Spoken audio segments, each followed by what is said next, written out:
Greetings, one and all. This is Dr. Jonathan with another live 12 at 12. And today we are talking about the apocalypse. Now, I say that a little bit in jest, although I know for some people this is a very serious topic. And when you look at photographs of what's going on in the San Francisco area, in Portland and California, well, frankly, if you add the racial tensions, the protests, the political upheaval, at least in the United States, one might very seriously think that we are facing some kind of apocalypse. But to understand what an apocalypse is and what it was meant in religious tradition is actually something very helpful and very informative whenever we are going through difficult times, whether they are on a grand scale or whether it's just what's going on at home. So having said that, let's get ourselves set. Let's take a deep breath, slow down, and then we'll get into apocalypse. Let your eyes close for a moment. Big breath in and hold it, really hold it till it's uncomfortable. Notice any stress or tension you're holding in your body. And then when you're ready, breathing it out long and slowly. And we're just going to do that 2 more times. Big, exaggerated breath in through the nose, as full and big as you can, till it's almost uncomfortably big. And then hold it. Hold it until you can't hold it any longer. And then breathe it out, and breathe it out till you can't breathe it out any longer. When you do this, you'll be amazed how long a single breath can take. And then one more time, really exaggerate that inhale. Really exaggerate the hold.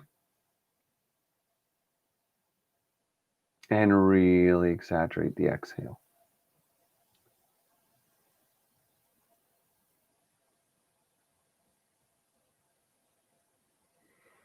And then let yourself just relax.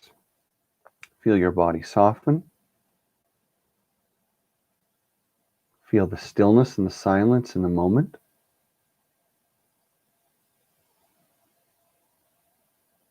And feel yourself returning to your own center. And as you just savor that for a moment, I'd like to read a little passage from T.S. Eliot that I think in many ways speaks to the topic of apocalypse. We shall not cease from exploration, and at the end of all our exploring will be to arrive where we started and know the place for the first time. Through the unknown, remembered gate, when the last of earth left to discover is that which was the beginning, at the source of the longest river, the voice of the hidden waterfall, and the children in the apple tree not known, because not looked for, but heard, half heard, in the stillness between 2 waves of the sea. Now that is a great and famous passage, and frequently quoted, and frequently, people just quote the beginning, that we return, where we're from and know it again. And then when people go on and read it, usually the question is like, what the hell is that guy talking about? Apocalypse is actually an ancient Greek word, and what it means is revelation. That's it. Apocalypse doesn't actually mean the end of the world. So to say this is the apocalypse is very specifically a Christian reference, in some cases Judeo-Christian, referring to a Christian revelation. So in some ways, saying this is the apocalypse is kind of like saying this is the dream, or this is the vision, or this is the prophecy. An apocalypse is really a process. It's not an outcome, and it's not a state of affairs, right? So if something's apocalyptic, in the literal original sense of the word, apocalypse only means something that is revealed. So an apocalypse actually can be quite wonderful. An epiphany, in the literal sense of the word, is an apocalypse. An aha moment is an apocalypse. You have a dream that comes true. That's an apocalypse. It's really funny how dark that word sounds. Now, of course, the reason why the word apocalypse has become widely known as a reference to the end of times is because specifically in the Christian book called the Book of Revelation in English, it is about the end of the world. Now, even that, if we look at the Christian language and the Christian frame of reference, which influences the way we think about things, we must question language. Of course, the Bible was originally not written in English. Most of the Bible has been translated from one language to another and to another, not to mention at some point ending up in Old English and then coming to modern English. So there's a lot of things in the Bible that can really depend on the nuance of a word. For example, what if I said, I'm here to tell you today that I'm convinced that all the forces and factors we're seeing around us signify that this is the end of the world. As opposed to saying, all the forces and factors that we see around us signify the end of a world. Suddenly that implies that there might be another world in addition to this one, or maybe even a new beginning. Now, if we think about times when the world has ended, we can think on grand scales like the fall of Rome, and they would have said, the world is ending. Imagine nobility in Rome when all they had was being taken from them, when the civilization that they built their identity and their lives and their families on was crumbling. They would say the world was ending. But in a kind of cliche comparison, the caterpillar would say the same thing, right? Going into the cocoon. I'm turning into jelly, right? My eyes and my butt are going to be swimming with my feet in this strange goo that eventually, right? They have no clue what's next. So what is the beginning to the butterflies, the end of the world to the caterpillar? And the same might have been said of the Mayan civilization, the Anasazi, the Romans, maybe even the Byzantine, and so on. Many, many times throughout history has the world ended. Many worlds have ended, and time after time, each one, you might say, replaced. In our own lives, the world has also ended many times. You might remember high school. How many times in 4 years does the world end? You have your first pimple, the world ends. You get stood up on your first date, the world ends. You fall in love with someone who doesn't even know you exist, and the world ends. So these are all little apocalypses. Maybe it's apocalypse. I don't know what that would be. But the reality is life is full of world endings and world beginnings. And as we know, it's a part of the transformative process. If we are going to integrate ourselves, our societies, our world at a higher level, there must be some quality of disintegration first.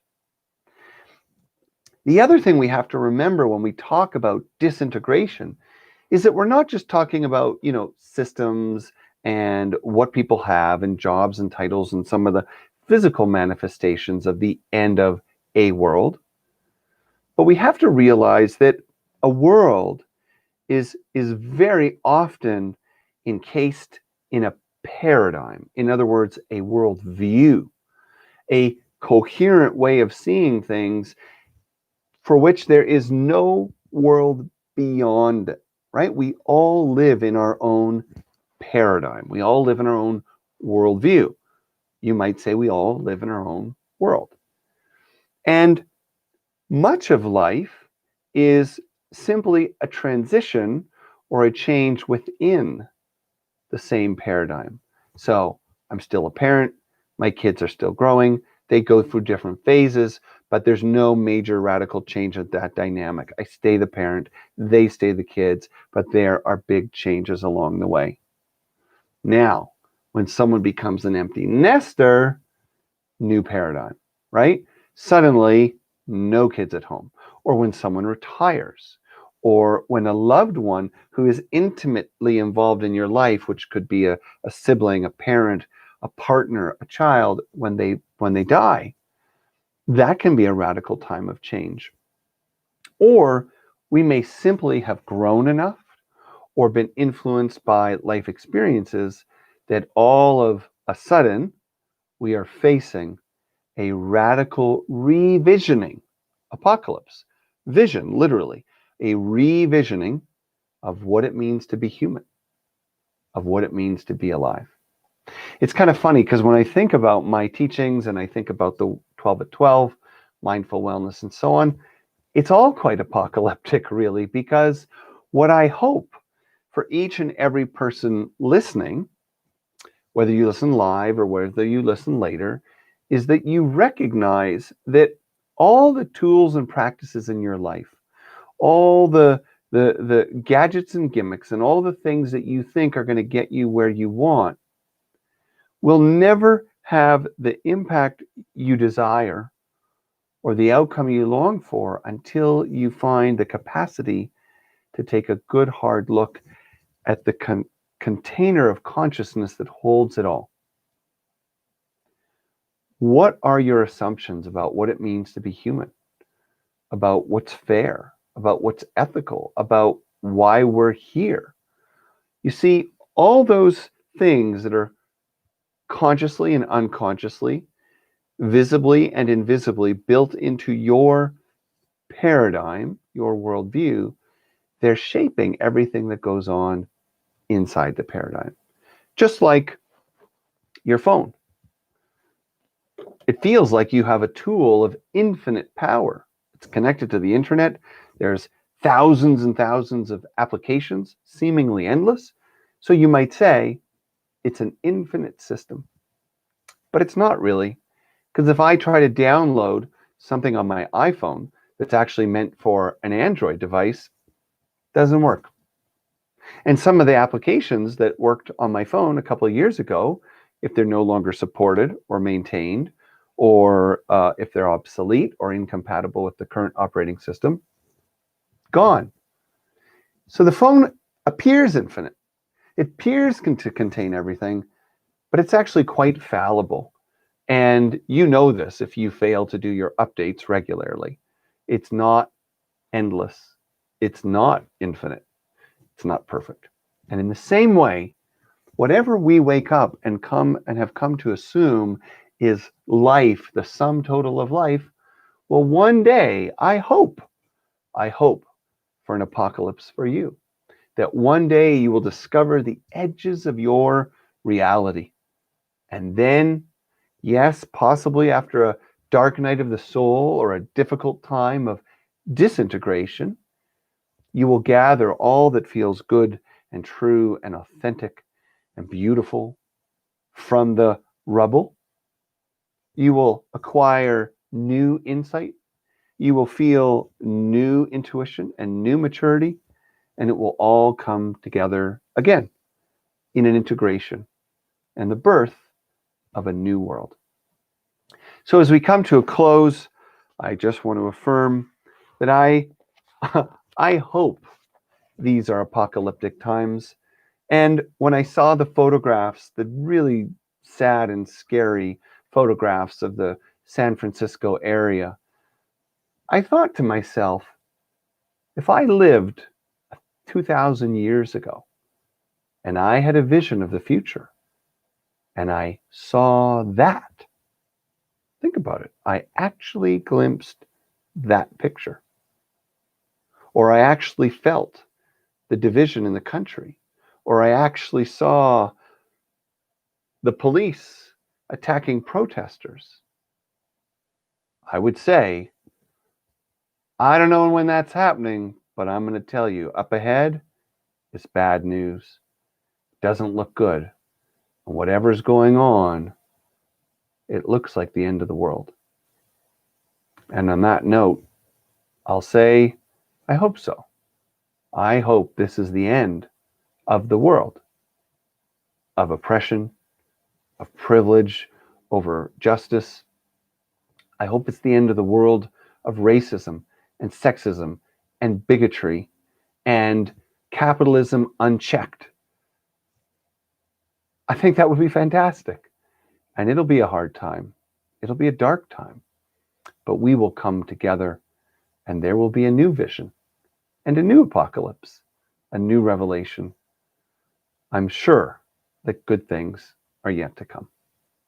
So thank you for your time today. I'll see you Monday, another live, 12 at 12. Take care. Don't forget to subscribe. We need subscribers so I can do this on my phone and get traveling. Anyway, see you then.